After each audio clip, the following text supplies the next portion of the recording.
The great thing about a first draft is it does not have to be good. You should expect it to be garbage. So if you have that extremely low expectation for yourself, you can't fail. I know for a lot of writers, the big secret is knowing the end of the story before you start. What is connecting? What is not connecting? Do the characters make sense within the story? Are their motivations clear? Are their goals clear? So those kind of big overarching questions, that's what I would target first. Meredith Phillips is an adult Regency romance author whose books contain a splash of humor and a good dollop of heat. When she's not writing, she's sharing her writing journey as well as tips for debut authors on her YouTube and Instagram. In our conversation today, Meredith gives us a behind-the-scenes look of how she goes about her drafting process. She speaks to her journey of finding a literary agent, and she also gives advice for anybody out there who is wanting to start a project but struggling to finish it. I'm excited for you to meet Meredith. Let me introduce you to her. Meredith, could you explain the turning points that led you to the point of writing your first book? Oh gosh. Okay. So my first book was way back in 2016, and I had been reading a lot. I'd started reading again. I was a big reader when I was a kid, but then I got into college and I was getting married and starting my first job, and I was so busy, reading just fell off completely for me. And in 2016, things had kind of calmed down a little bit, and I found myself going back to books, and I was reading a ton of young adult fantasy. And one morning on my drive into work, I had this idea for like a premise. And I thought it was so cool. I thought it was the best idea. I got to work. I like madly wrote down all these notes before I had to clock in for the day. And then I spent like 2 days writing some additional notes for myself. And then I was like, I'm ready. I'm just gonna write this whole book. So I did. I wrote, it was like 100,000 some words. It took me 6 weeks. I was so proud of myself. I had the best time. The book was a disaster. The book was an absolute mess. There was nothing in it that was good, probably at all. But I was having such a good time writing. I didn't know anything about character arcs or, plot things, or and I knew nothing.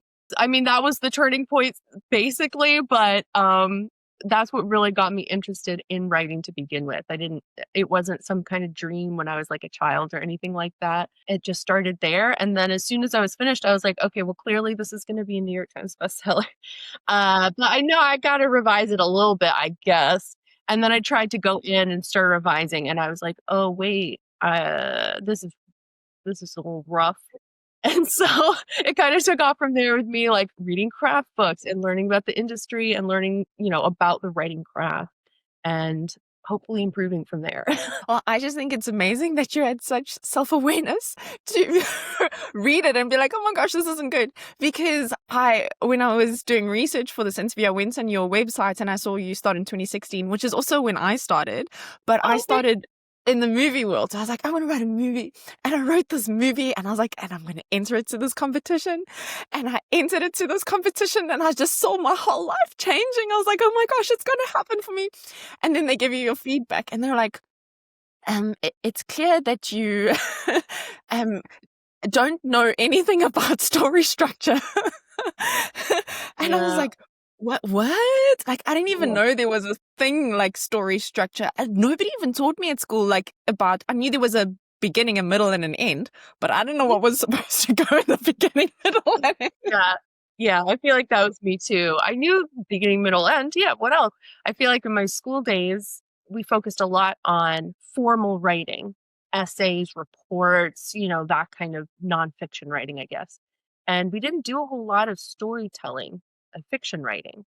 And so, yeah, I didn't really have a very good idea of how it should be structured at all. Yeah, but yeah, like yours, it was just really rough. It was a good effort, but it was so not good. At least you told yourself and you didn't have like the person who was supposed to change your life tell you that you know nothing. That's So that's rough. I was like, okay. And then I did like some research and I was like, oh, wow, wait. And it just felt like somebody unlocked a whole bunch of doors for me. And I was just like, I can actually maybe do this because Yeah. there's structures and everything just made sense. And I was just like, okay, I'm not giving up quite yet.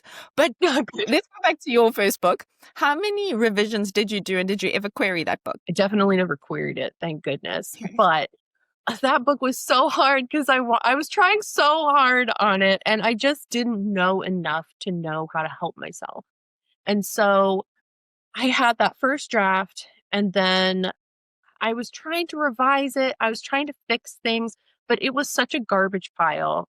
It was overwhelming. There was too much. So I thought, okay, I'm going to outline the whole thing and then I'm going to rewrite it. So that's what I did. I did some kind of outline. I don't remember what I did. It was not very thorough though. And I still didn't know very much about story structure. So it was probably still a mess. But I rewrote the entire thing from scratch. And then I was still trying to revise beyond that, and it got to a point I wrote book 2 in the series, which is not a good idea, don't do that. If book 1 isn't, completed yet, don't recommend doing that.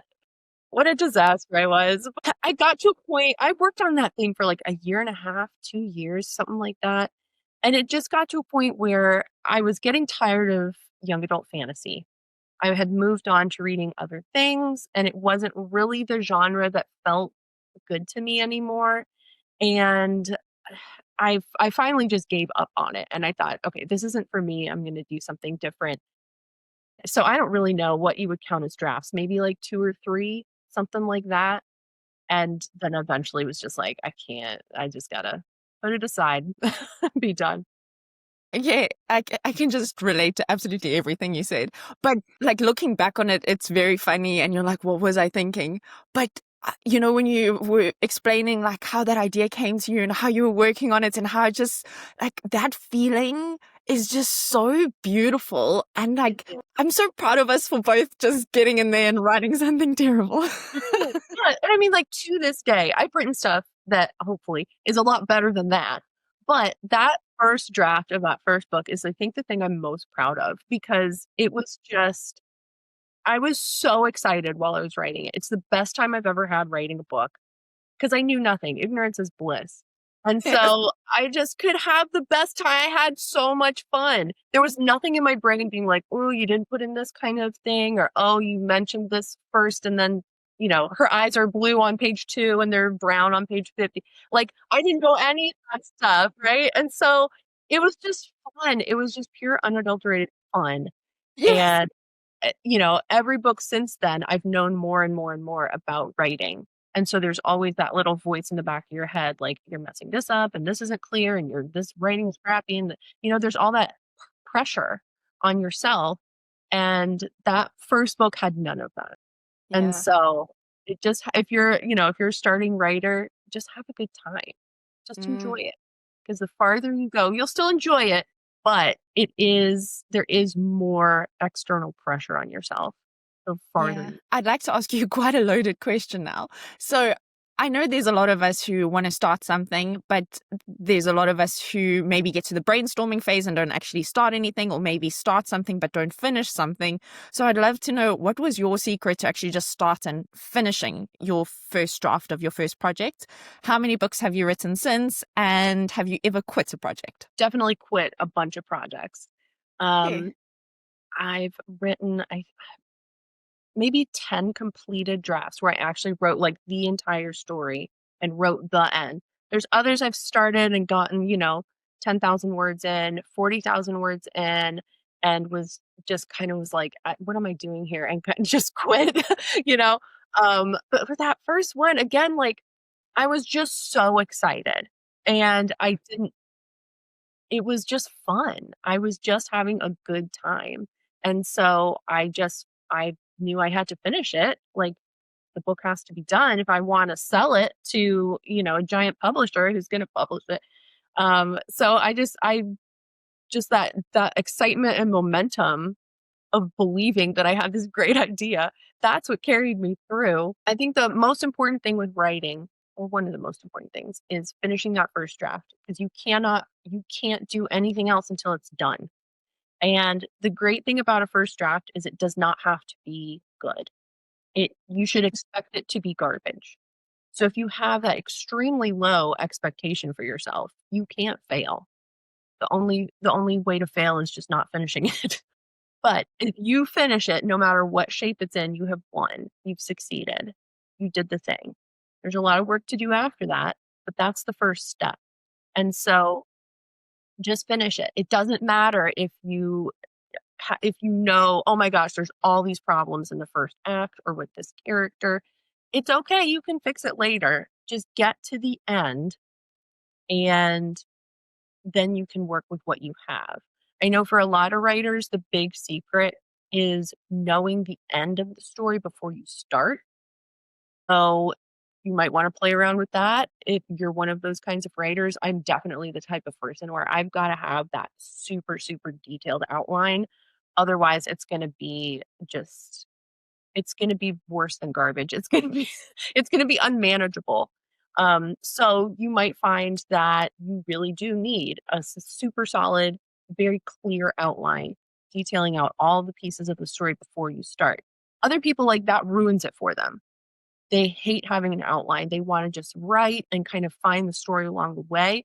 So, you kinda gotta play around with it a little bit because everyone's a little different. Your process is gonna look different from someone else's, and you're never gonna know what your process is until you start and you finish something, and then ask yourself, "Okay, was this fun? Was this not fun? What do I need to fix? How can I change my process to make this easier or better for myself?" And go from there. So I love that you touched on a first draft, and it's so nice to know that my first drafts aren't the only ones that need some additional help. So I'd love to know if you could maybe share some examples of maybe projects that you've started and how you've gone through the drafting process, if there's anything you found that has maybe worked or just maybe a story that comes to mind with regards to one of your projects. Again, for me, like, having that outline is so important. I wanna know every moment the character is taking a breath, basically, like, all of the details. Because then when I sit down, it's a blank page, but not really, because I know exactly what the scene is gonna be. I know exactly what the character's goal is for the scene. I know how the scene is gonna end. I know what POV the scene is from. I know everything going in, and then I just have to, you know, write the narration, the prose. Ask you, so do you take like a character first approach then? It's a little bit of a mix. I usually start with some sort of broad premise. "Oh, this kind of story would be super cool." And then it's like, "Okay, well, what kind of characters would be in that situation?" And so then I'll do a little bit of character development, and then it'll be, I'll ask, "Okay, well, if this is a really shy, reserved character, how is that gonna play out in a story with this broad premise?" And so it's a lot of, like, hopping back and forth where I'm developing the characters, and then I'm developing a little more bit more of the story, and then I'm doing more character work, and then doing more story work.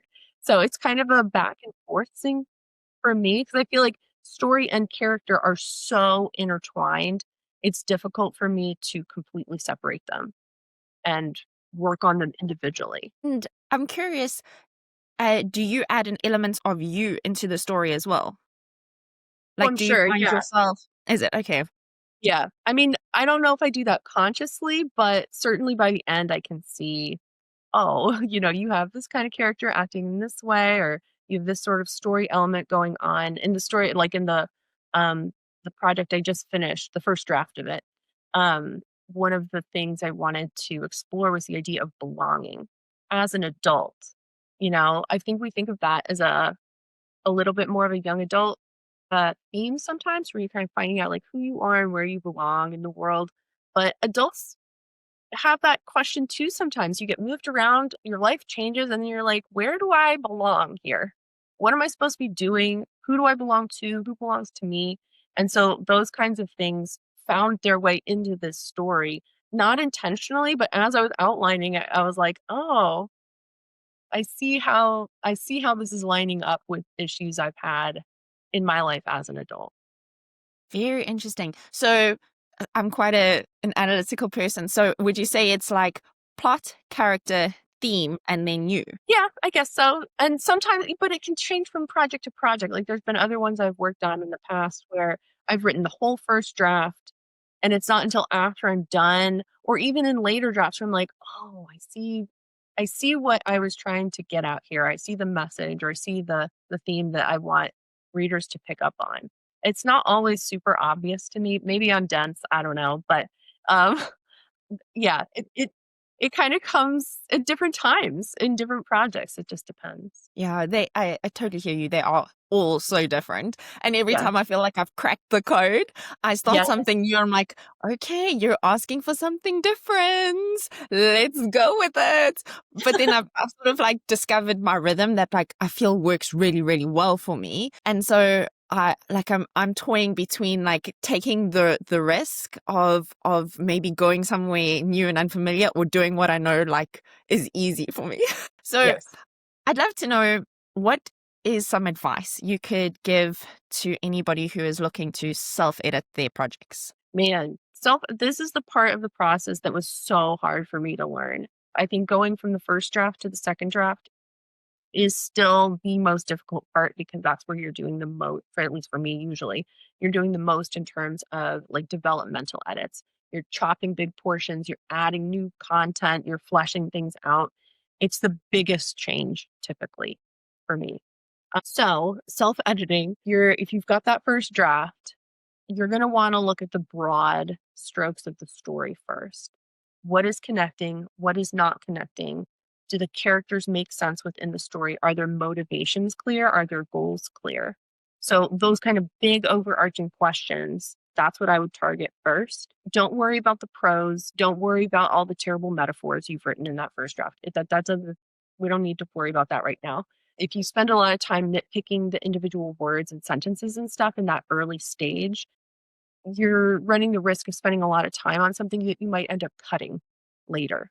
So don't worry about it. It can still be clunky and goofy sounding, but um, focus on those bigger pieces of the story. Make sure the basic story makes sense, that it connects together, that everything happens in the story like dominoes.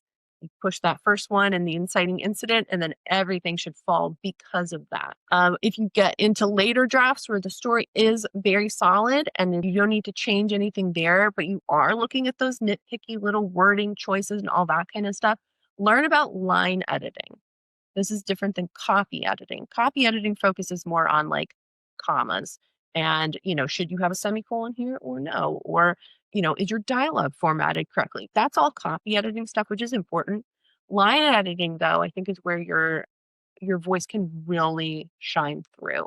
This is looking for filter words or filler words like just and that. We all use those words like way too much. So if you're going in and looking for these line editing kinds of things and cleaning up that kind of stuff, that's where the book is really going to start to sound like a professional book. And that part is really fun. It's a little tedious because you're going in and looking for all these little pieces and tweaking little things here and there, but it is very satisfying at the end to see what it turns into. So I'm assuming you self-edit first, and then I saw on your channel that you asked your audience if anybody would be open to being beta readers. So would you explain what beta readers are?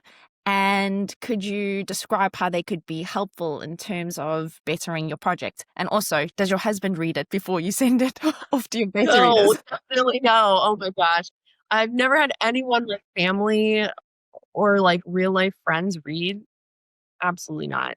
That's going to be, I can't even think about that. Yeah, I'm just like not looking forward to a day where they're like, here it is on the shelf and I'm going to read it. I'm going to be like, oh my No, wait, hold on. Why? I don't know. I think because, like, if some stranger reads it and they don't like it, okay, I don't really care. I'm sorry you didn't like it, but oh well, I never have to see you again. If my parents read it, I have to sit across the table from them at like holiday meals and stuff, and they're going to be like looking at me like, I read that thing you wrote. And I do care about them. I do care about their opinion. What if they don't like it? What if they're saying they like it, but they actually don't like it? So Mm. there's a lot of like mind games and crazy things happening in my head. And I'm just like, that would be so much easier if you didn't read it. But for strangers or, near strangers, it's different. It's just different for me. I don't know. So for beta readers, the beta readers should be people in your target audience. So if you're writing thrillers, you need to find thriller readers. If you're writing romance like me, you need to find romance readers. I was writing, and still am, historical romance, Regency romance. And so I wanted to find people specifically who like that and are familiar with the genre because, like any other genre, there are genre conventions that readers who pick up a mystery novel are expecting. They are expecting certain things in that genre. Regency romance, they're expecting to find certain things, not necessarily tropes, but just the way it's written and the atmosphere and the vibes kind of the book. So you want to make sure as the writer that you are meeting those reader expectations. Because if you're not, people are not going to like the book, most likely. So you should find somebody in your target audience to read the book and then give you feedback on how the book landed for them. Did they love the characters, but the plot was a little slow? Was your pacing all over the place? Maybe the book was kind of slow to start, but then the ending seemed really fast and abrupt. Did they connect with the characters? That's one thing. If you read reviews on Goodreads or Amazon or wherever, there's a lot of reviewers who are saying, I didn't really connect with the characters. And so that's one of the big things that you need to be able to do as a writer is make the characters compelling and sympathetic, people that the reader can understand. They don't have to like them. They don't have to be likable characters. They can be making terrible choices, but you have to be able to connect with them on some level in order to be a satisfying story for the reader. So beta readers are really important for anybody, whether you're aiming for trad pub, indie pub, whatever. They can help you see, little areas in the book, in the story, where you're not quite nailing it yet. And that's, you really want to know that before you try to go publish it somewhere. So, when you share your work with your beta readers, do you share it like in a Google Docs and they comment on the side, or do you send them a list of questions after that they have to answer? I I developed a kind of it's I didn't need to do all this, but I do use Google Docs. I give them a manuscript in Google Docs. If they want, they can leave, in document comments on things they liked, things that were confusing, whatever. Then afterwards, I had a Google form with questions. Did you like this main character? Why or why not? Did you understand how these things connect? I had all kinds of questions, and they went through very kindly and answered them for me. And then I took their feedback and revised further from there. And how many beta readers do you feel like you need? I would say no more than 3. The first book I had beta readers for, I had 6, which was way too many. There is something called too many opinions, and when I got up to I had all 6, I had great beta readers. They gave me great feedback, but the more people you have contributing, it can get a little fuzzy because you have more opinions to deal with. This person really liked this thing. This person didn't really like this thing. Who's right? I don't know. It's their opinion. They can't be wrong, but what do I want to do with it? So having a smaller number is very helpful in just being able to condense the amount of information they give you and decide how you're going to use it to better the project. Mm, yeah, I found with my project, I actually printed a copy and gave that to a friend, and she made notes on the actual printed copy, which was so nice. And then from there, I then got another beta reader, and then got another beta reader, and another beta reader, and another beta reader. But I started realizing I was just open to getting more and more and more people. I didn't know when I would stop. But then Yeah. I got to the point where I was like, you sort of pick up some people really like some things and some people really like something else. And what do I like? Because it's just clear to me that I can't please everyone. And it was so interesting to see what somebody really liked, somebody maybe didn't connect with. And that was interesting because I just thought like beta readers will help you move your story forward. But I was like, surprised at how I also need to still have a say because Yeah. I'm not going to please everyone. And that was weird. Yes. I had that exact same experience with the first book I had with beta readers where I had some people saying the main character is too passive and he's too quiet and I don't like that. And then other people saying like, "Oh my gosh, he's a little cinnamon roll. I just love him." Oh, what do I do? What do I do with this? So yeah, you definitely have to take everything in, carefully consider it, and then decide, your opinion counts too. You're the writer. Do you like that he's a cute little cinnamon roll and he is passive? Then fine, that is what he should be. And it's totally fine if someone else doesn't particularly care for that. They're just gonna have to not care for that, So and that's it. I I saw on your YouTube channel that you've recently got an agent. Yay, that's so Yes, exciting.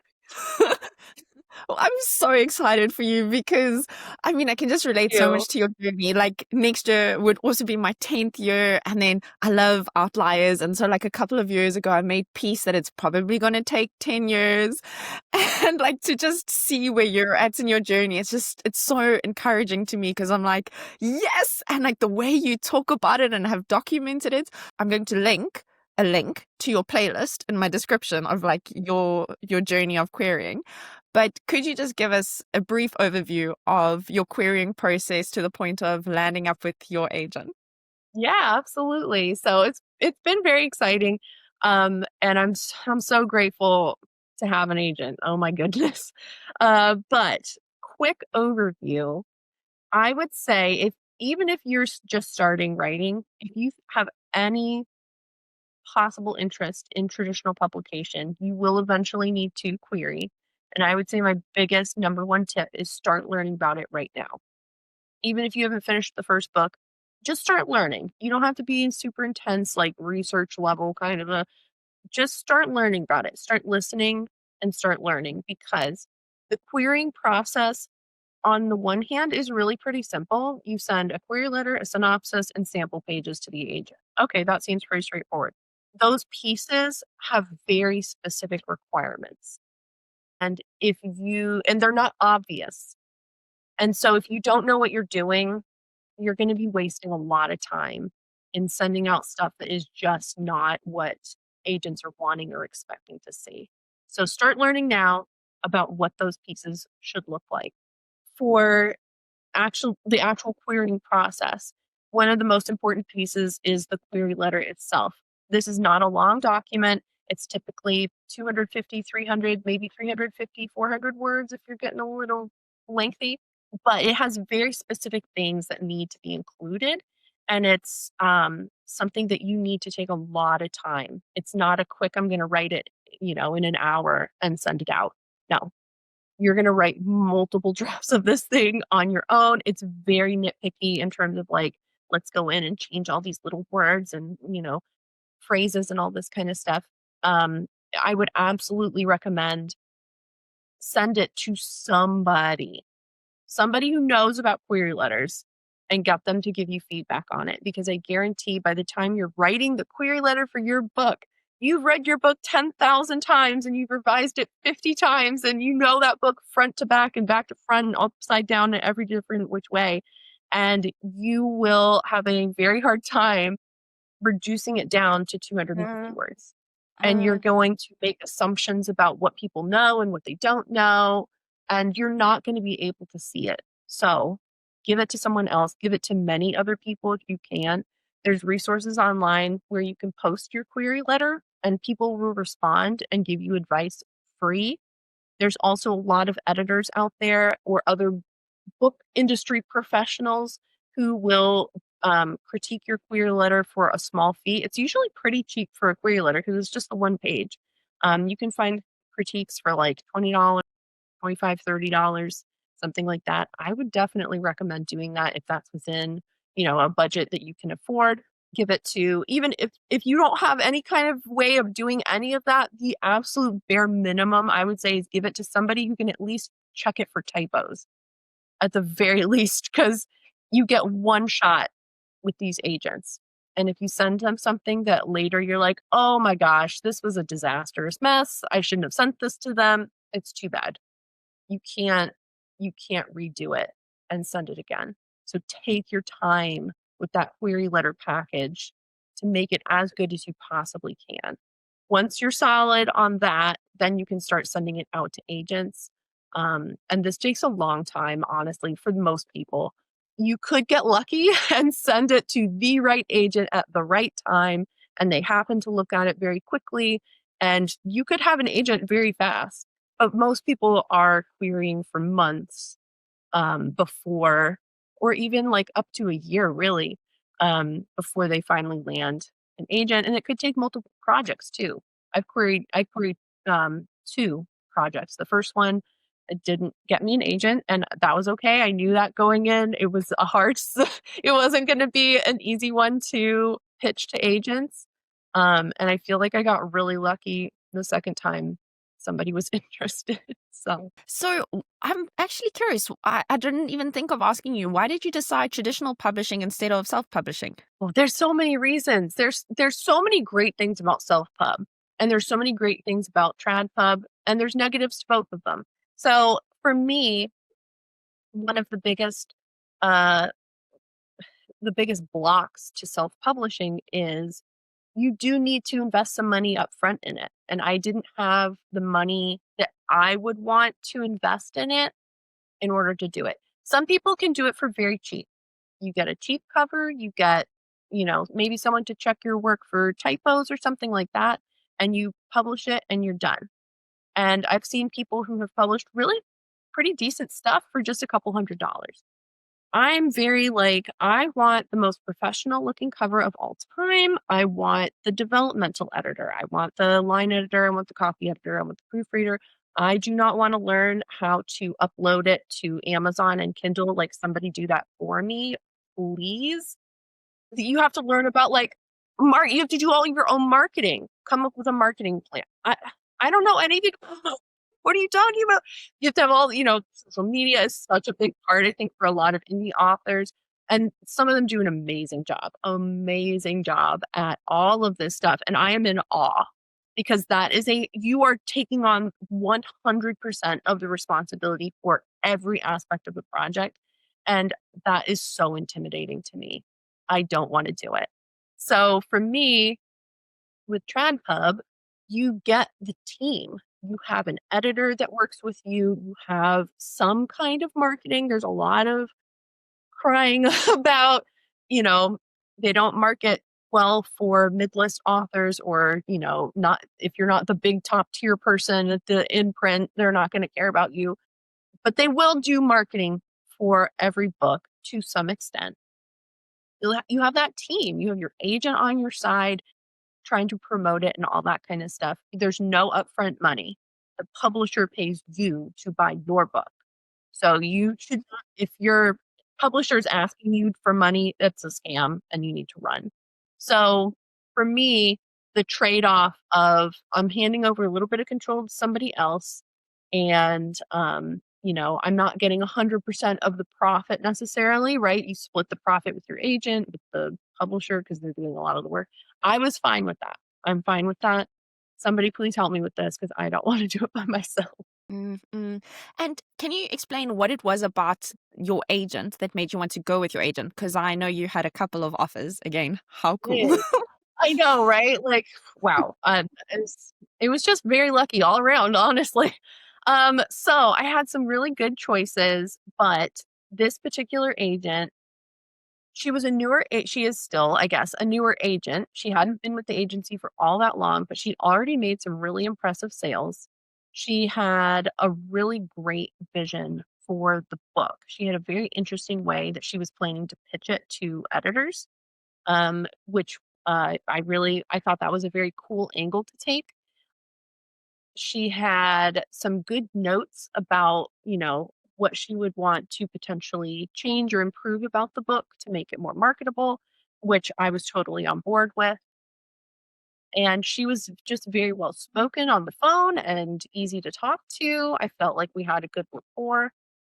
And the agency also, the agency she's with, is also again, a newer agency, but the other two agents there have also been very good with sales. And it's I was very impressed with like the whole thing, compared to the other offers I had. The other two agents I talked with were very kind and very pleasant on the phone, and I think could have potentially been a good agent, but this particular agent was definitely the standout for me. Cool. Now, can you tell me what is your big, hairy, audacious goal when it comes to your writing career? Man, I mean, I feel like the the easy answer is I'd love for this to be my full-time job one day. Um, I'd love to make enough from my writing to be able to have that as my income and not have to worry about the day job over there. I'd also I mean, I'm also very interested in editing. I've been taking editing courses, and I'd love to be able to get to a point where I feel confident enough to offer various editing services to people and potentially do some sort of like combination career between writing and editing. I'd love to, make the New York Times bestseller list. Who doesn't want that, right? um, Man, what else? I think there's little things too. You talk about all of I want the big six-figure splashy book deal, you want all that kind of stuff. But one of the other really special things that I see authors get sometimes is fan art. And I think Yeah, fan yeah. art is so special because somebody read your book, they loved it so much that they took their own time to create another piece of art based on your work. And I just like the time and care and love that goes into fan art is so special. And I think having that kind of thing done for my book would be just really, I would be so, so grateful and so humbled, I think, by something like that. That would be really special. Now, I'm subscribed to your YouTube channel. I know that you have Instagram via your website and also that you have a Patreon. Now, how do you use social media as well as Patreon to move you in the direction of achieving that goal? Oh, social media is a weird one.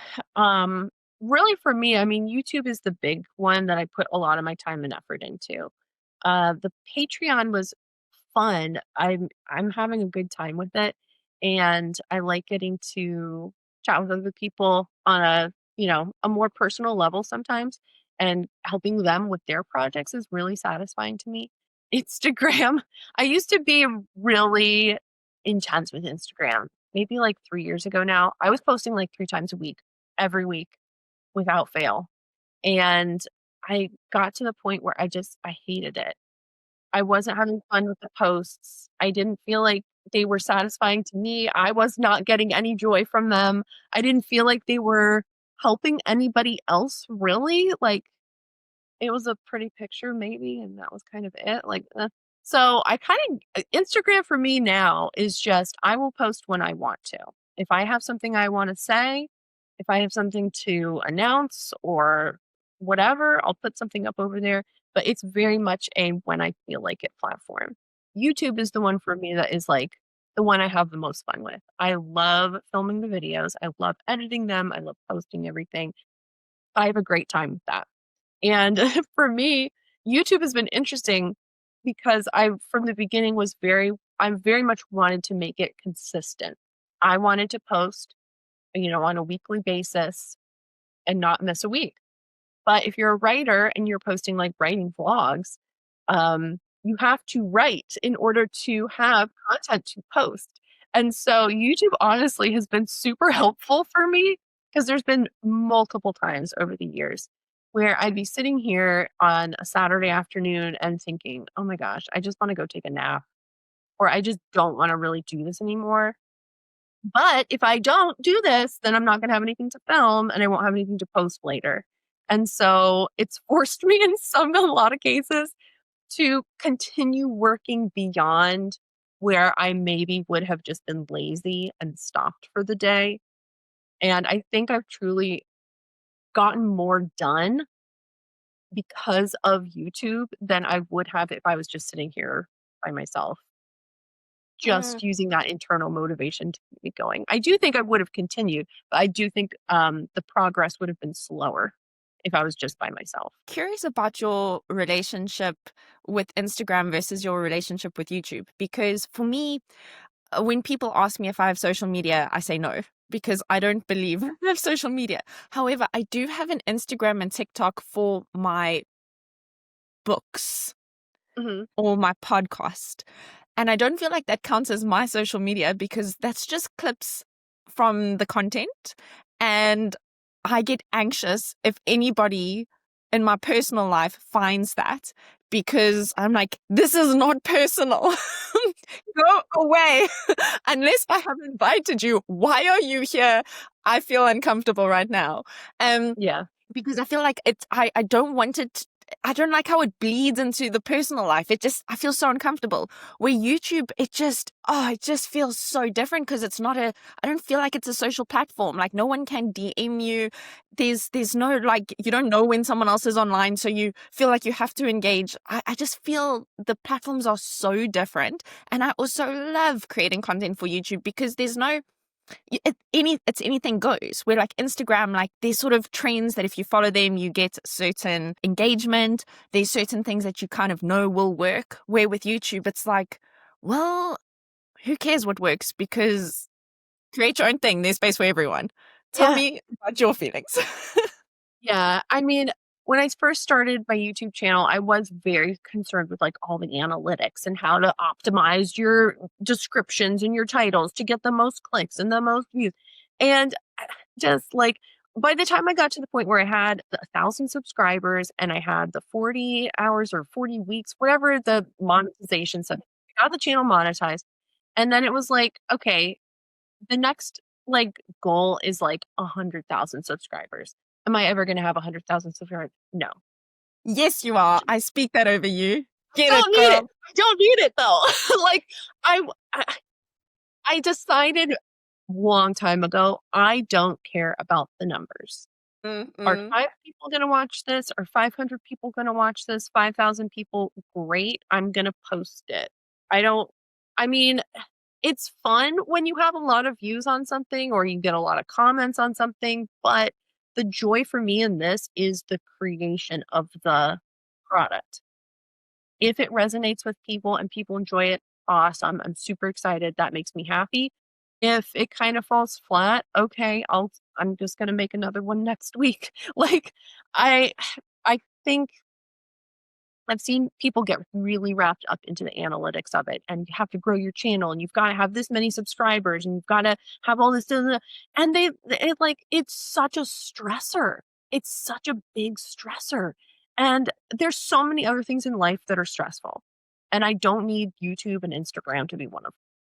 So I took the stance a long time ago that this is going to be fun, and if I Mm. ever get to a point where I'm not having fun with it anymore, I'm not going to do it.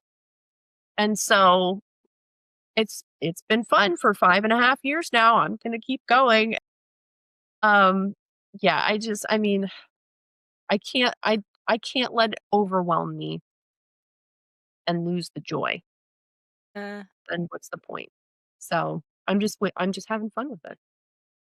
Yeah, and you're doing really well on YouTube. Like your thumbnails pop, your videos you have like a distinct voice in the author tube world. It's always fun to see one of your titles. I'm always like, ooh. I just Thank always you. I just have fun with it. I'm just having fun with it. hmm. So I always end the interviews with the same question, and I cannot wait to ask you this. What are 3 books that have moved you or made you smile recently? And can you tell us about your book, or can you only tell us about it once somebody has given you a book deal slash it has been published? I can definitely tell you about the book I have with my agent. But I'll Yes. start with the 3 books. These are, Okay. like, relatively recent reads for me. One I just finished last night, and it was phenomenal, but one of my favorites from the past, like, year and a half, 2 years was Business Casual by BK Borison. I adored this book. It's the 4th in a series, but you could just read it as a standalone. You don't have to have read the other books. Um, this book man, the one of the main characters had, um, a particular kind of issue that really resonated with me, and I was just it was so nice. It's always so nice to see yourself in a Mm, character, and mm, so I just absolutely adored him, and I loved that she had this component of him as a main piece of his story. I think her writing is phenomenal. And it's just such a satisfying story. It really is. So that's one. The second one is, oh, that's like a rom-com, like a contemporary rom-com. Ooh, love. Okay. I know, right? They're so fun. The second one is Earl Crush by Alexandra Vasti. This is a historical romance, historical like rom-com, really. This one was just so fun. There's a road trip element in it. Who doesn't like that? The hero is Scottish. Like, forget about. Like, that's all I need to know. It was so fun. It's so good, and Alexandra has such a great voice for her writing, and the humor is really well placed. And one of the characters has a lot of anxiety, which I was like, yes, also me too. So that's always fun to see how that plays out. So definitely recommend that one. And then the one I just finished last night, which blew me away. I was so impressed by this. It's The Dravenhurst Brides by Lindsay Barrett. And this is a new release. It just came out maybe a few weeks ago. It's pretty recent. This is it's a historical romance, but it's 1930s Kentucky, which I thought was such an interesting setting. I mean, I can't think of another book that takes place in 1930s Prohibition era Kentucky. And it has there is the romance to it, but there's also like a paranormal aspect to it as well. And I will say that book, I didn't realize going in.